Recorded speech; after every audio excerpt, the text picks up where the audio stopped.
काय प्रकार घडला या ठिकाणी नाना पेठेमध्ये एका तरुणाची अतिशय निर्गुणपणे गोळ्या झाडून हत्या करण्यात आली. तर नेमका काय प्रकार आहे आणि कशातून हा प्रकार घडला? साधारणपणे 7:45च्या सुमारास आता नुकतीच घडलेली घटना आहे. साधारण 7:45च्या सुमारास आयुष गणेश कोमकर हा मुलगा बाहेरून क्लासवरून आल्यानंतर, हा युवक जो आहे आल्यानंतर त्याच्यावरती प्राइमा फेसी असं दिसतंय की 2 अज्ञात इसमांनी त्याच्यावरती फायरिंग केलेली आहे आणि त्या फायरिंगमध्ये त्याचा मृत्यू झालेला आहे. आयुष गणेश कोमकर याचे जे वडील आहेत गणेश कोमकर, हे वनराज आंदेकर केस या गुन्ह्यामध्ये आरोपी आहेत. वनराज आंदेकर यांचा हा मयत जो आहे हा भाचा आहे.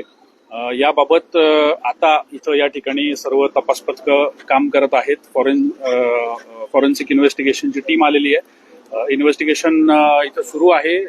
क्राईम ब्रांचच्या 6 टीम्स तपासासाठी आणि आरोपींच्या शोधासाठी पाठवलेल्या आहेत. याच्यावरती काही लीड्स आम्हाला प्राप्त झालेले आहेत. फिर्याद दाखल करण्याची प्रक्रिया चालू आहे. याच्यासाठी आयुष गणेश कोमकरचे जे कुटुंबीय आहेत त्यांच्याशी संवाद साधून फिर्याद दाखल करण्याची प्रक्रिया पोलीस स्टेशन या ठिकाणी चालू आहे.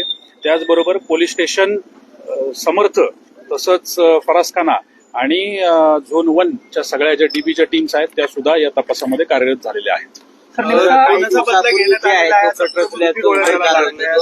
अटक केली याबाबत आता मी तुम्हाला याबाबतची माहिती आत्ता सांगू शकत नाही.